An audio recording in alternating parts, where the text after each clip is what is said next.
galing yung QMB. Legit ito. Legit ito. Tsaka pare, well, sa mga katalakers natin, i-google nyo.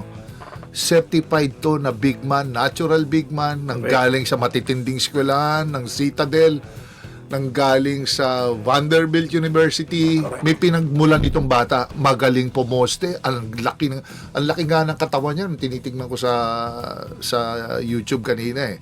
And pare, legit na big to. Ayos to, walang problema dito. Pero syempre iba pa rin yung Kai kung sabay silang dalawa. And ano siya, ayos to. Hindi ka mapapahiya dito sa sitwasyon nitong ni QMB.